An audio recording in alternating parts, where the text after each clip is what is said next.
2003, eu estava no primeiro período da faculdade e assisti uma palestra da Endeavor, lá na PUC do Rio. E aí eu falei, se um dia eu for empreendedor, certamente eu quero ser empreendedor Endeavor. E aí, isso foi em 2003 e eu só efetivamente fui empreender em 2011, que foi quando eu conheci meu sócio, que é o Felipe Salvini, que é o fundador da Civio. Nessa época eu trabalhava de terno e gravata e o Salvini de bermuda e chinelo. Então foi um encontro entre dois mundos que se encontraram e a partir dali a gente viu uma complementaridade muito grande. Hoje em dia eu não uso mais gravata, ele não usa mais chinelo, mas a gente chegou nesse meio termo e a gente conseguiu então criar uma companhia em que ele toca a parte de TI, eu toco a parte de não TI e dessa forma foi assim que toda a história da Civio começou.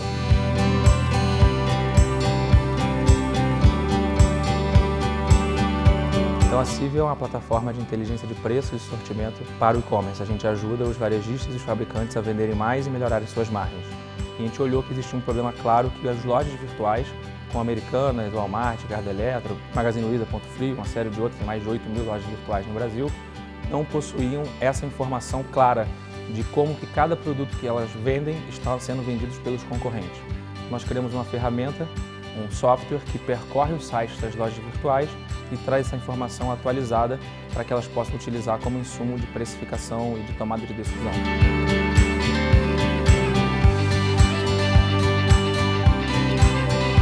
Logo que a Civio começou, a gente estava tentando encontrar qual seria o produto que efetivamente poderia ser um produto escalável para que a gente pudesse conquistar o mercado.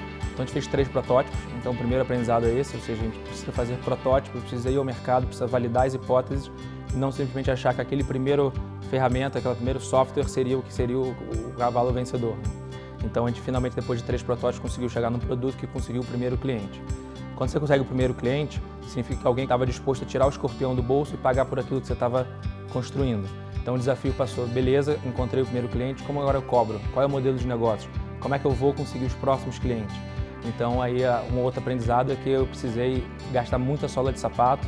Então eu ia para São Paulo, nós somos do Rio, a gente ia para São Paulo, marcava 8 reuniões no dia, uma em cima da outra, não tinha tempo para almoçar, não tinha tempo para nada, com o objetivo único, exclusivamente, de conseguir o maior número possível de feedback para que a gente possa melhorar o produto, para que a gente possa conseguir os próximos clientes. Então no final de um ano a gente saiu de 1 cliente para 100 clientes, porque a gente conseguiu essas validações. E aí quando a gente chegou a 100 clientes, a gente começou a ter um problema que todo empreendedor gostaria de ter, que é vendeu muito e não consegue entregar. Então, no segundo ano de operação, o nosso desafio foi conseguir criar, não só a gente encontrou o produto, encontrou o modelo de negócio escalável, a gente precisou escalar a operação, precisou escalar a forma de entregar o produto. Então esse foi o aprendizado fundamental, que é o investimento em processos, em sistemas, em treinamento, em trazer um time que possa dar conta do recado. Então esse foi o momento que a gente conseguiu passar também por mais uma tormenta e perseverar, sobreviver a esse passo, conseguindo manter os clientes que a gente tinha conquistado. E aí quando você consegue então consolidar essa operação, ou seja, começou a crescer e cresceu muito rápido, a gente cresceu de um ano para o outro 9 vezes o faturamento em função de toda essa conquista, começa também a ter a questão do foco. Então começa a surgir várias, legal, validei as hipóteses, então agora o que eu vou fazer, qual é o próximo passo? Então você abre um leque de 20 possibilidades.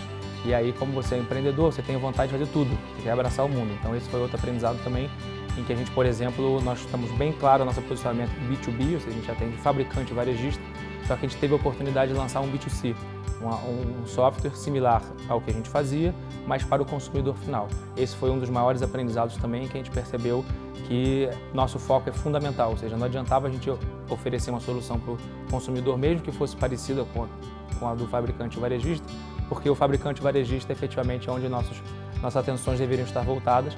Então a divisão de recursos, onde a gente aloca, então isso foi um aprendizado importante para a gente ter sempre um foco bem definido naquilo que a gente pretende fazer.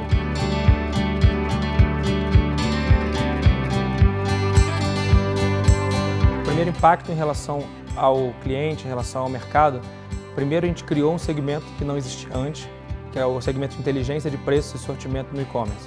Então antes as empresas faziam tudo manualmente, a gente conseguiu automatizar esse processo de monitoramento e de inteligência. O segundo impacto que a gente continua construindo e pretende cada vez mais construir é acabar com a assimetria de informações. Ou a gente consegue informar o lojista, o fabricante e, por consequência, o consumidor vai ser melhor atendido porque as informações estão disponíveis. O diferencial não é mais se você tem a informação, o diferencial é o que você faz com essa informação. E o impacto que a gente pretende gerar também, o nosso sonho grande é que 90% das compras, dos preços e dos produtos de compras no e-commerce sejam impactados pela CIV. O segundo impacto é que eu quero fazer a diferença na vida de cada uma das pessoas que trabalha com a gente. Então eu quero que as pessoas acordem de manhã felizes para vir trabalhar, que elas possam conectar o sonho delas como pessoa com o sonho da CIV e dessa forma a gente consiga construir uma cultura empreendedora. Porque para mim, empreender é, na realidade, uma atitude de vida. Empreender é você aplicar os seus recursos mais preciosos que você tem na sua vida, que é seu tempo, sua energia, sua saúde, em prol de um propósito, em busca de um sonho grande e ser efetivamente um agente de mudança na sociedade e, obviamente, deixar um legado para os seus filhos, para os seus netos. Então, se eu conseguir gerar isso no ambiente que a gente vive, eu acredito que minha missão como empreendedor vai ter sido cumprida.